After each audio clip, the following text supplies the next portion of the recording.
بسم اللہ الرحمن الرحیم۔ السلام علیکم دوستو، قصص الانبیاء میں آج ہم سیرت النبی صلی اللہ علیہ وسلم کا دوسرا حصہ بیان کر رہے ہیں، تو آئیے ویڈیو کو شروع کرتے ہیں۔ دوستو، مطلب کا انتقال ہوا تو عبد المطلب سمجھدار ہو چکے تھے، دست و بازو مضبوط ہو چکے تھے اور جسم میں توانائی آ چکی تھی۔ اس لیے چچا کا کام انہوں نے سنبھال لیا، جس میں حاجیوں کے لیے کھانے کا انتظام کرنا اور ان کے لیے پانی وغیرہ کا انتظام کرنا تھا۔ پانی کا انتظام کرنا ایک مشکل کام تھا، کیونکہ تمام کنویں مکے کے اطراف میں تھے اور وہ بھی ادھر ادھر منتشر۔ حاجیوں کے لیے پانی وہیں سے لایا جاتا اور کعبہ کے پاس کچھ حوض ہوتے، ان میں بھرا جاتا۔ حوضوں کو مستقل بھرتے رہنا، پھر آئے دن ان کی صفائی کرنا ایک مسئلہ تھا۔ اس میں بڑی پریشانی ہوتی تھی اور طرح طرح کی زحمتوں کا سامنا ہوتا تھا۔ چنانچہ عبد المطلب بہت فکر مند ہوئے۔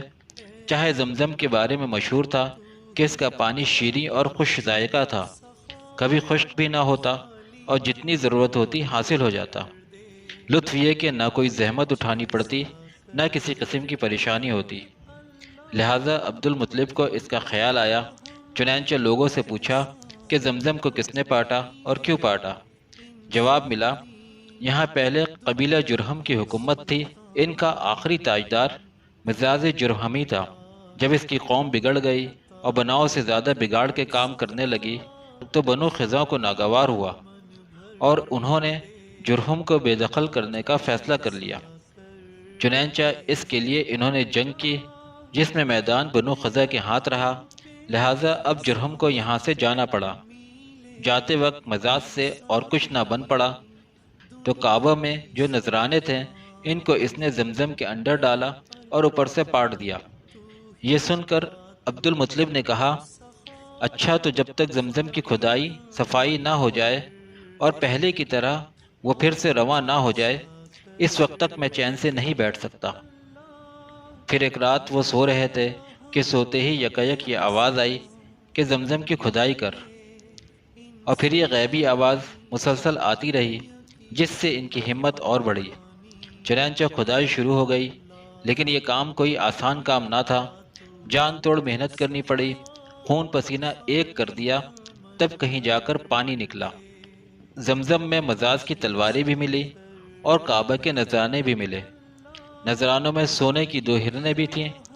عبد المطلب نے تلواروں سے کعبہ کے دروازے بنوائے اور ہرنوں کو ان کے دونوں طرف رکھ دیا کہ کعبے کی زینت بڑھے۔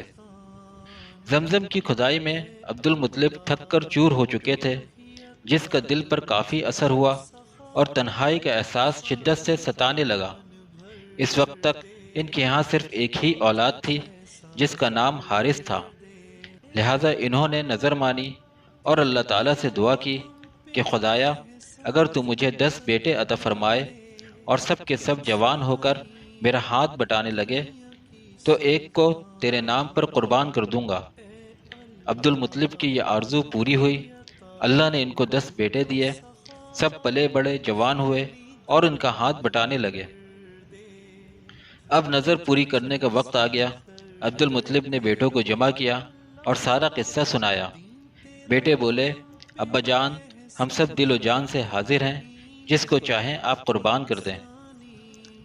باپ نے کہا، اچھا تو الگ الگ تیروں میں اپنے نام لکھ کر لاؤ۔ چنانچہ سب نام لکھ کر باپ کے سامنے لے گئے۔ عبد المطلب نے ان تیروں کو لیا اور کعبہ میں آئے۔ وہاں فال نکالنے والے سے ملے اور ان کو وہ تیر دیے کہ معلوم کریں کہ بتوں کے مہاراجا حبل کو کون پسند ہے۔ دوستو، فال والوں کا طریقہ یہ تھا کہ وہ تیروں کو ایک خاص طریقے سے بتوں کے سامنے گھماتے اور جس تیر کا منہ بت کی طرف ہوتا تو سمجھا جاتا تو بس یہی دیوتا کو پسند ہے، اور پھر اس کے مطابق کام کرتے۔ عبد المطلب کے تیر حبل کے پاس پھرائے تو چھوٹے بیٹے عبداللہ کے نام نکلا۔ عبداللہ عبد المطلب کے چہیتے بیٹے تھے اور اپنے بیٹوں میں سب سے زیادہ انہیں محبوب تھے، لیکن وہ کیا کرتے، مجبور تھے، ان کو ذبح کرنے کے سوا کوئی چارہ نہ تھا۔ چنانچہ عبد المطلب نے بیٹے کا ہاتھ پکڑا اور انہیں زمزم کے پاس لے آئے کہ وہی قربانی گاہ تھی جس کو جو کچھ بھی قربان کرنا ہوتا وہیں لا کر کرتا۔ یہ خبر لوگوں کے دلوں میں بجلی بن کر گری اور جنگل کی آگ کی طرح شہر میں پھیل گئی۔ جو جس حال میں تھا عبد المطلب کی طرف دوڑا اور آنن فانن سارے لوگ اکٹھا ہو گئے۔ جسے دیکھیے اس کی زبان پر یہی تھا کہ عبد المطلب اسے ہرگز ذبح نہ کیجیے۔ عبد المطلب عجیب کشمکش میں پڑ گئے، بولے میں تو نظر مان چکا ہوں، نظر پوری کرنا ضروری ہے، آخر میں کروں تو کیا کروں؟ جواب ملا اگر مال فدیہ بن سکے تو ہم حاضر ہیں، اونٹ ذبح کرنے سے کام بن جائے تو اس کے لیے بھی تیار ہیں۔ چنانچہ لوگ بہت دیر تک سوچتے رہے اور آپس میں مشورہ کرتے رہے کہ کریں تو کیا کریں۔ پھر طے ہوا کہ یثرب کے اطراف میں ایک نجومی عورت ہے، گتھیاں سلجھانے میں ماہر ہے، چل کر اس سے پوچھا جائے۔ لوگ اس عورت کے پاس گئے اور اس کو سارا حال بتایا۔ سب کچھ سن لینے کے بعد اس نے پوچھا کسی قیدی کو چھڑانا ہو یا کسی مجرم کی جان بچانی ہو تو کتنا فدیہ دیتے ہو؟ لوگوں نے کہا 10 اونٹ۔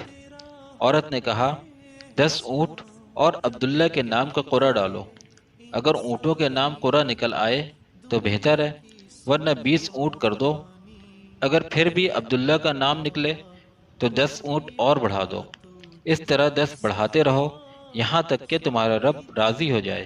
لوگوں نے ایسا ہی کیا، 10 اونٹ اور عبداللہ کے نام کا قرعہ ڈالا تو عبداللہ کا نام نکلا، 10 بڑھا دیے پھر عبداللہ کا نام نکلا، 10 مزید بڑھا دیے پھر بھی عبداللہ کا نام ہی نکلا۔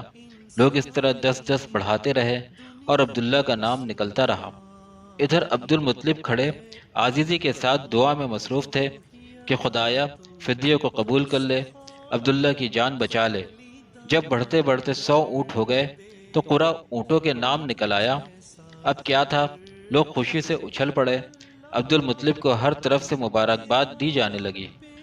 لیکن دوستو عبد المطلب اب بھی مطمئن نہ ہوئے اور دوبارہ قرعہ ڈلوا دیا کہ کوئی شبہ نہ رہ جائے، خدا کی مرضی کیا ہے صاف صاف معلوم ہو جائے۔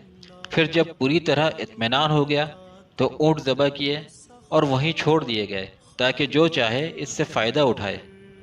دوستو عبداللہ کو خداداد حسن ملا تھا، اٹھتی ہوئی جوانی تھی جو حسن کو دوبالا کر رہی تھی۔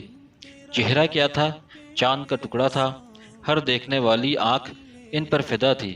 عورتیں تو ان سے شادی کی آرزومند تھی اور نظر والا واقعہ ہوا تو گھر کر اس کا چرچا ہو گیا، اس سے ان کی عظمت اور بڑھ گئی اور سب دل و جان سے انہیں چاہنے لگے۔